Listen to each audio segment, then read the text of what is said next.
Baik, bismillahirrahmanirrahim. Assalamualaikum warahmatullahi wabarakatuh. Waalaikumsalam. Sehat semua anak-anak hari ini, pagi ini.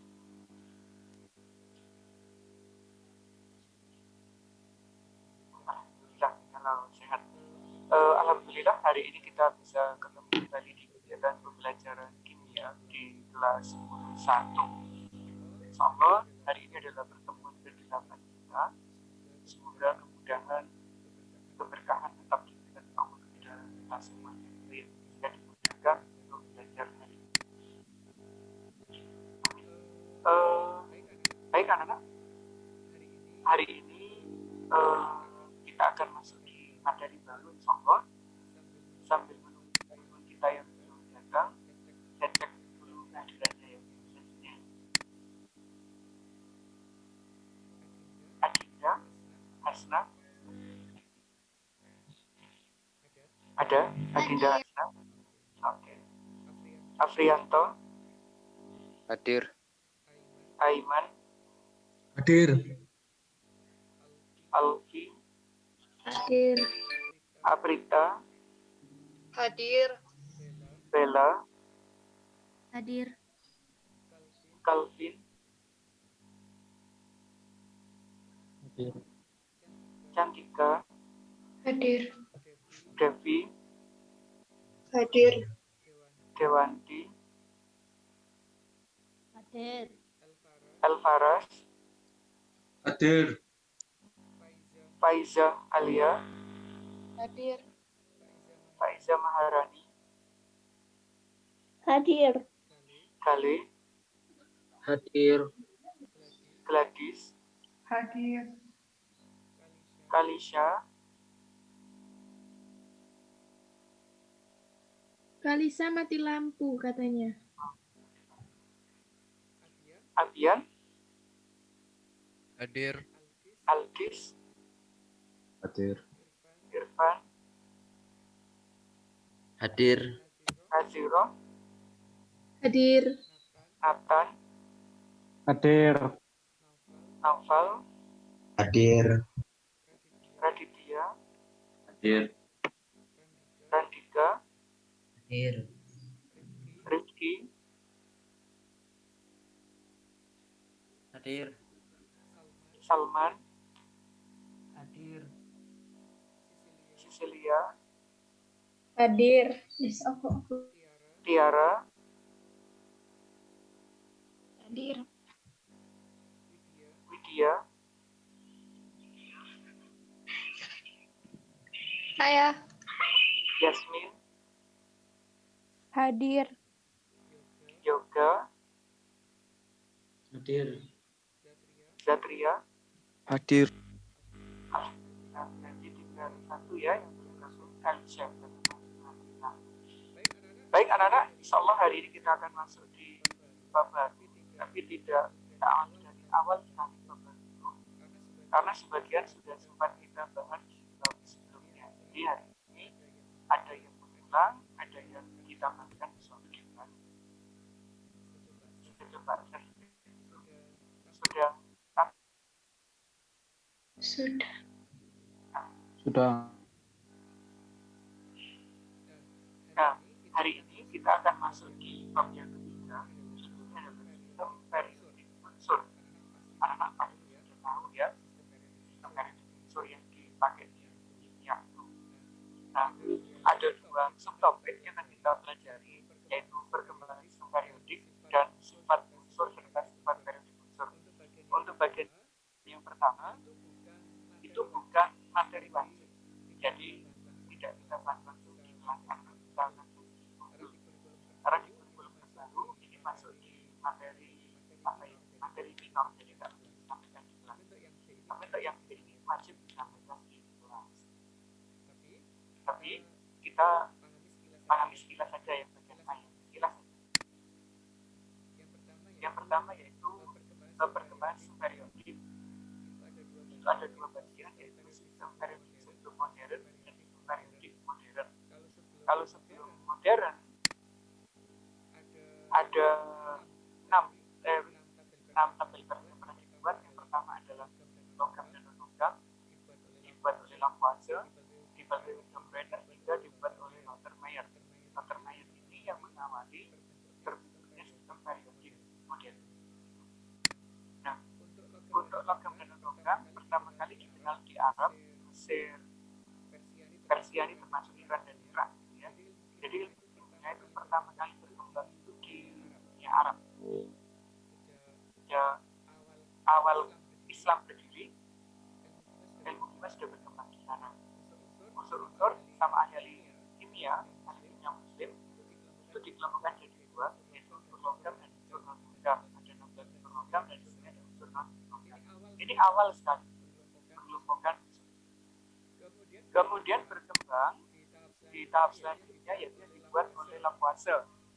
Selain ada logam dan non-logam, ditambah ada unsur yang bersifat gas dan bersifat tanah artinya basah. Gitu ya. Ini ada dua golongan unsur lagi yang baru ditemukan. Semakin banyak unsur yang ditemukan, ternyata tidak cukup pengelompokan kayak gitu. Ada ahli baru yang namanya De Bruyne membuat triad. Triad itu artinya pengelompokan unsur berdasarkan tiga. LINAK di dalam satu triad, CANRBA juga dalam satu triad. Uniknya, massa Li ditambah massa K itu jika dirata-ratakan sama dengan massanya natrium. Itu uniknya di triad De Bruyne. Detailnya bisa dibaca di modul ya namanya istilah. Yang selanjutnya ada hukum oktav. Oktav ini orang musik ahli pianis dari Prancis yang berkontribusi di dalam kimia. Jadi dia mencoba menyusun tabel periodik, unsur-unsur dalam tabel periodik mengikuti pola tangga nada itu dari do sampai bulan. Artinya unsur-unsur yang dalam tabel itu memiliki sifat yang sama. Hidrogen, klorin, kobalt, bromin, pedrin, De, dan PTIR itu semua sifatnya ada A. Begitu juga yang tabel ini dan sampai tabel yang terakhir. Terus disempurnakan lagi sama orang Rusia, namanya dalam Mendeleev. Dia membuat tabel periodik baru. Ada 12 periode, ada 8 golongan, ada ruang-ruang kosong yang bisa ditempati oleh unsur-unsur yang belum ditemukan. Itu istimewa. Dan yang terakhir adalah Lothar Meyer. Lothar Meyer ini bersamaan dengan Moseley ya, dua orang membuat tabel periodik modern yang didasarkan pada kenaikan nomor atom. Kalau sebelumnya pakai nomor massa, kalau ini pakai nomor atom. Hingga terbentuklah tabel periodik modern yang saat ini kita kenal. Sudah sempat kita bahas kemarin juga, jelas bahwa tabel periodik modern itu ada golongan, ada periode. Golongannya ada 18, ini golongan 1 hingga golongan 18. Ada periode 1 hingga periode 7. Golongan itu ditemukan jadi dua, yaitu golongan utama dan golongan transisi. Ini golongan utama 1A, 2A, 3A, 8A, itu golongan utama. Sedangkan periode itu periode 1, dan yang di tengah ini dibilang sebagai golongan transisi. Soalnya nggak ada masalah, sudah pernah kita bahas di pertemuan sebelumnya. Kayak kemarin ini materinya, kita mengenal ada golongan utama dan ketiga ya. Kemudian kita mengenal ini golongan 1 dikenal sebagai golongan alkali, golongan 2 alkali tanah, hingga golongan 8 dikenal sebagai gas mulia. Anggotanya ini, usahakan anak-anak sudah mulai menghafalkan ini ya, golongan utama. Karena sampai kelas 3 yang golongan utama itu semakin dipakai. Kemudian ada golongan tambahan atau golongan transisi yang di tabel periodik bagian bawah tadi itu. Kemudian ada sistem periode. Periode ini yang tabel mendatar horizontal. Ini periode 1 sampai periode 7 yang didasarkan pada jumlah kulit atom. Kalau periode 1 berarti punya 1 kulit. Kalau periode 7 berarti dia punya 7 kulit. Ini nggak begitu urgent anak. Terus yang paling penting di antara pengantar itu adalah ini yang kita sempat bahas di bab sebelumnya, yaitu konfigurasi elektron dan letak unsur. Dari konfigurasi anak-anak bisa menentukan unsur itu ada di golongan berapa, periode berapa, menggunakan apa? Elektron valensi. Misalnya ini ada unsur X nomornya 16, jika dikonfigurasi berakhir di 3s2 3p4, valensinya 2 ditambah 4 adalah 6, sehingga dia masuk golongan 6A. Boleh. Periodenya berapa? Boleh tertingginya 3, berarti dia masuk di periode 3. Sudah ya, ini pertemuan sebelumnya. Kalau yang ini ada nomor atom 46, berarti konfigurasinya 5s2 4d8. Valensinya 2 ditambah 8 adalah 10. Kalau 10 masuk golongan 8B. Periodenya 5, kalau kulit tertingginya adalah 5. Ini sudah materi pertemuan hari. Nah, apa yang jadi fokus di pertemuan hari ini itu adalah ini. Sifat unsur dan sifat keperiodikan unsur yang harus anak-anak pahami dengan baik. Ya, kalau yang tadi kan sudah semua, tinggal memperbaiki yang ini. Ada iklan. Kita masuk di poin B, yaitu sifat unsur dan sifat keperiodikan unsur. Ada 3 substansi, ada sifat unsur, ada satu relatif, dan sifat keperiodikan unsur. Yang saya tekankan paling utama nanti di poin ini, sifat keperiodikan unsur. Kita masuk. Unsur di dalam tabel periodik itu bisa dikelompokkan berdasarkan sifat logam dan non-logamnya. Yang di blok warna biru, baik biru gelap maupun yang agak muda, ini adalah unsur-unsur yang bersifat logam. Jadi golongan 1, golongan 2, dominan logam, transisi semuanya logam, golongan 3, 4, 5, 6 sebagian bersifat logam. Sedangkan yang digambar kuning, ini bersifat non-logam. Mayoritas ada di golongan 8, golongan 7, 6, 5, dan 4. 1 hidrogen di golongan 1.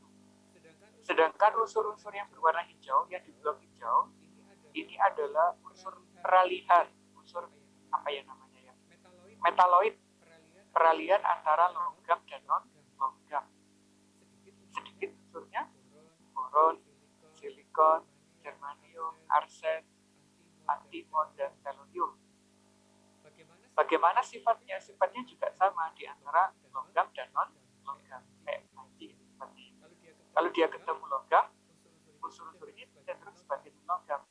Tapi kalau ketemu unsur non-logam, dia bersifat sebagai logam. Itu adalah ciri dari unsur metaloid. Selanjutnya dari segi wujud unsur ada 3. Yang di blok warna abu-abu itu adalah yang berwujud padat. Kalau yang di blok ungu itu berwujud gas. Kalau yang di blok hijau itu berwujud cair. Ada 2 cair itu. Ini raksa, yang ini bromid. Yang paling banyak adalah yang berwujud noda.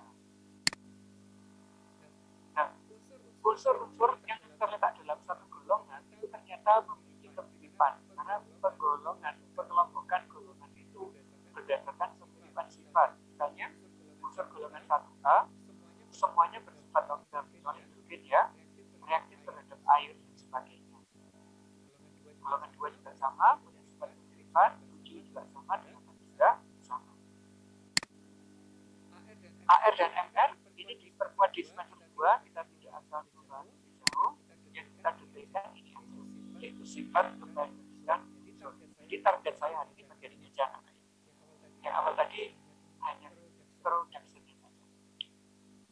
Sifat keperiodikan unsur itu merupakan sifat yang berubah secara berurutan dan teratur sesuai dengan kenaikan nomor atom dalam satu golongan maupun dalam satu periode. Dan sifat periodik yang dibahas di anak-anak kelas 1 itu ada 4, meliputi jari-jari atom hingga ke elektronegatifan. Apa itu jari-jari atom? Kita bahas ya. Kita mengenal jari-jari kalau di matematika. Jari-jari lingkaran, jari-jari bola, dan sebagainya. Nah sekarang kita kenalkan jari-jari atom. Konsepnya itu sama sebenarnya dengan yang di matematika. Yang disebut jari-jari itu adalah jarak dari titik tengah, titik tengah di atom berarti inti atom, ke titik terluar, dan ini adalah elektron valensi. Jarak dari inti atom ke elektron valensi itu dikenal sebagai jari-jari atom. Ada 2 jari-jari atom. Ada jari-jari atom delta dan dari atom kovalen. Kalau anak-anak belajar di perguruan tinggi akan mendetailkan. Tapi kita nggak sampai ke sana. Yang harus anak-anak pahami ini aja. Kecenderungan atau keperiodikan, keberulangan sifat yang ada di tabel periodik. Kita coba lihat jari-jari atomnya di sini disebut golongan 1A. Bacanya dari atas ke bawah. Bagaimana jari-jari atomnya? Kecenderungannya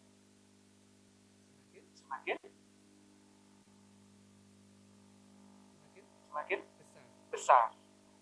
Jadi semuanya sama, dari atas ke bawah dalam satu golongan, jari-jari atom itu semakin besar, baik golongan 1 maupun sampai golongan 8. Nah, ini jadi pertanyaan, mengapa jari-jari atom dan di atas ke bawah dalam satu golongan kok semakin besar? Anak harus tahu alasannya. Kira-kira apa alasannya?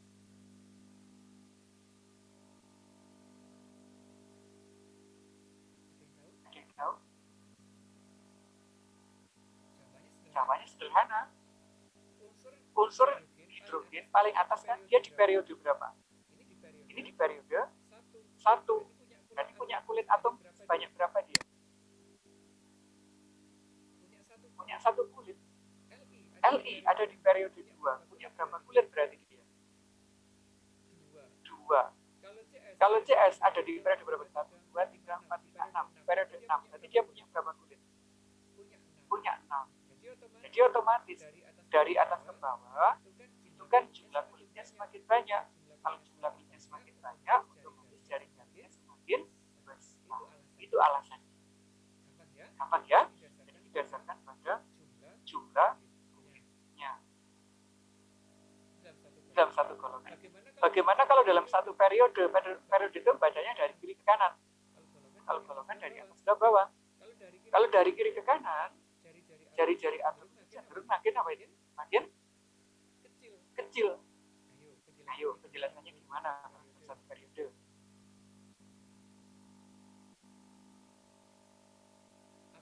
Apakah jumlah kulitnya berbeda? Ternyata tidak. Kalau di dalam satu periode, ini jumlah kulitnya sama. Atom-atom di periode 7 berarti semuanya memiliki kulit sebanyak 7. Tapi kenapa jari-jarinya kok semakin kecil, semakin ke kanan? Ini berhubungan dengan besarnya nomor atom.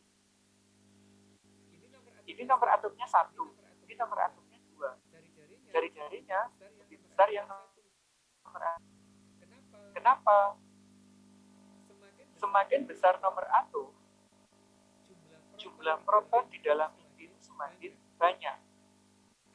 Artinya, inti atom menarik elektron terluarnya jauh lebih kuat daripada yang ini. Gitu ya. Helium protonnya 2, hidrogen protonnya 1. Sehingga gaya tarik protonnya hidup di helium itu lebih kuat daripada hidrogen. Kalau gaya tarik intinya makin kuat, jari-jarinya akan semakin kecil. Itu alasan. Gitu ya. Saya ulangi. Dalam satu golongan, jari-jarinya semakin besar karena jumlah kulitnya bertambah banyak. Dalam satu periode, jari-jarinya mengecil karena daya tarik inti terhadap elektron terluar semakin kuat. Itu alasan.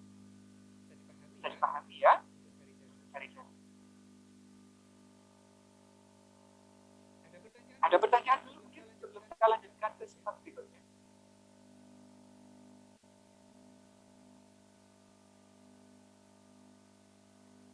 Nggak ada.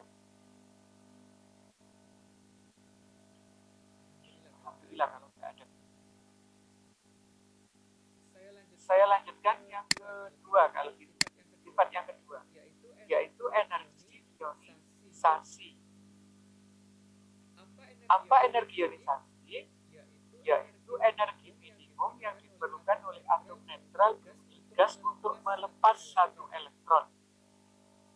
Kalau melepas elektron berarti dia membentuk ion positif. Contohnya ini, Na, elektronnya 11, dilepas 1, tinggal 10 elektronnya, sehingga membentuk ion yang bermuatan positif, membentuk ion positif. itu dimiliki oleh atom-atom logam. Nah, energi yang menyertai proses pelepasan elektron ini dikenal sebagai energi ionisasi. Gitu ya. Ingat, energi yang menyertai pelepasan elektron itu dikenal sebagai energi ionisasi. Syaratnya, wujudnya harus gas, yang dilepas harus satu elektron. Nah, bagaimana kecenderungannya? Kalau kita lihat di tabel, ini angkanya di sini ada 4-nya ya, ini kita hapus angka 4. Jadi dari atas ke bawah, kalau kita lihat, angkanya akan semakin kecil. Kalau dari kiri ke kanan, angkanya akan semakin membesar. Kira-kira alasannya kenapa? Anak-anak harus tahu itu alasannya. Karena nanti di tugas GC-nya, poin-poinnya adalah mencari alasannya. Kira-kira pakai apa penjelasan? Kalau energi ionisasi. Semua sifat tabel periodik itu berhubungan dengan jari-jari atom. Jadi harus sampai di sana. Golongan 1 dari atas ke bawah tadi, jari-jari atomnya bagaimana? Semakin besar. Kalau semakin besar berarti jarak inti atom dengan elektron terkeluarnya semakin jauh. Kira-kira kalau elektron terkeluar itu dilepas, butuh energi banyak atau butuh energi sedikit? Kalau jari-jari semakin besar, pasti makin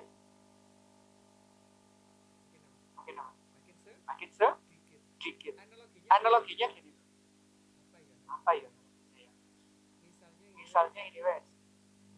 Nathan, Aiman, sama Zatria itu adalah sahabat dekat di waktu SMP. Kemudian Nathan sama Aiman melanjutkan di SMA yang sama, yaitu sama-sama SMA BSS. Sedangkan Zatria, dia pindah ke Jakarta. Misalkan begitu ya. Misalkan pertemanan itu tetap dilanjutkan, yang rawan terputus itu antara Nathan dengan Aiman apa Nathan dengan Zatria? Kalau dari jarak.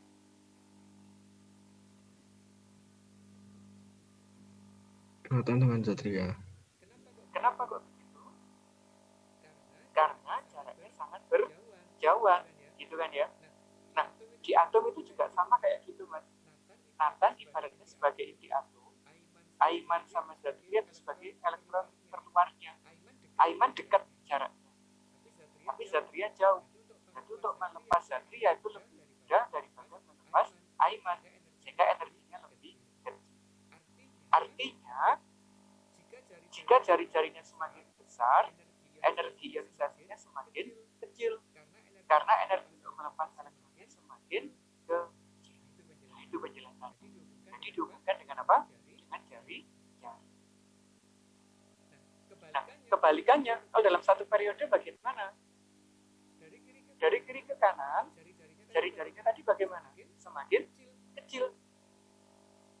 Kalau jari-jari semakin kecil, otomatis untuk melepas elektron terluar juga semakin sulit. Energinya menjadi lebih besar. Gitu ya? Bacanya gitu ya? Mudah sekali untuk diamalkan. Itu energi ionisasi. Selanjutnya, afinitas elektron. Kalau energi ionisasi adalah energi untuk melepas elektron, kalau ini kebalikannya, yaitu energi yang terlibat dalam pengikatan elektron ya. Pengikatan elektron jumlahnya 1, unitnya gas. Contohnya ini. Atom Cl mengikat satu elektron berubah menjadi Cl-. Elektronnya dari sebelah kiri. Lah energi yang menyertai penangkapan elektron ini dikenal sebagai afinitas elektron. Ada dua tandanya, bisa negatif, bisa positif. Negatif artinya dia melepas energi. Kalau positif artinya dia membutuhkan energi.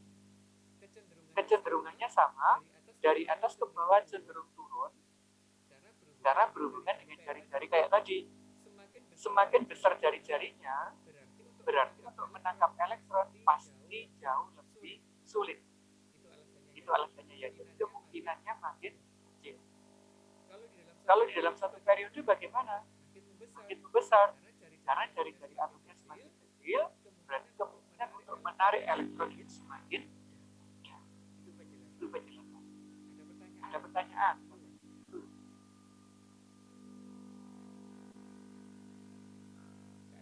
Nggak ada.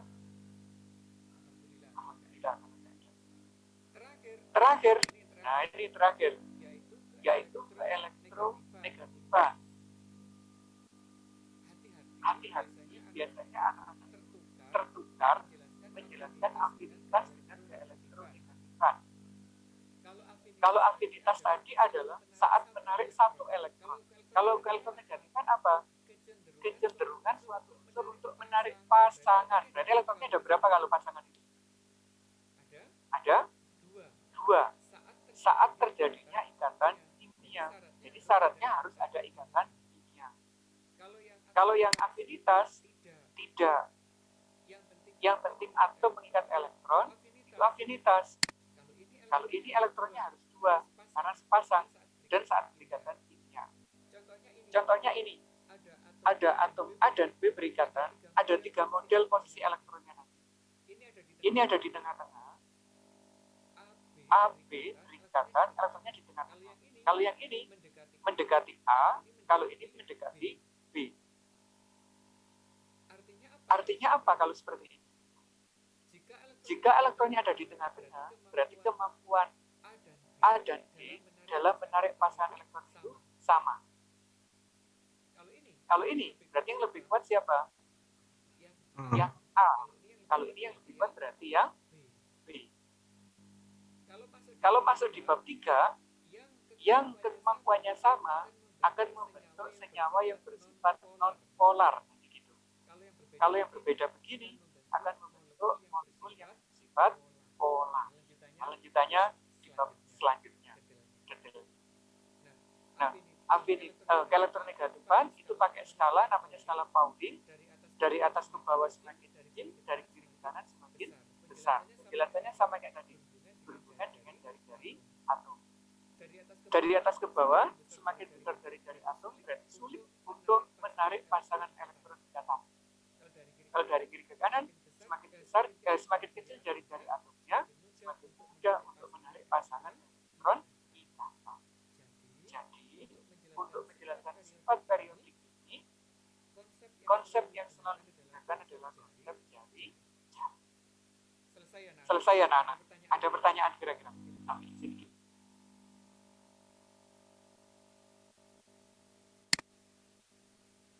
Ada pertanyaan? Silakan. Kalau nggak ada pertanyaan, selesai.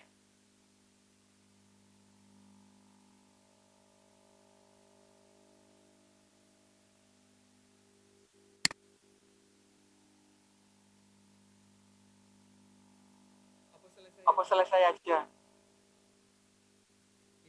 Ya, selesai aja. Baik, kalau nggak ada pertanyaan, insya Allah cukup anak-anak. Materi ini sangat teoritis ya. Jadi, anak-anak harus mendengarkan cerita yang sangat teoritis. Sebenarnya konsepnya mudah, yang penting anak-anak menguasai konsep jari atom. Baik, anak-anak, terima kasih atas perhatiannya hari ini. Terima kasih atas kehadirannya. Tetap jaga kesehatan. Semoga kita selalu dimudahkan di dalam belajar. Sukses di dunia dan di akhirat. Terima kasih. Assalamualaikum warahmatullahi wabarakatuh. Waalaikumsalam.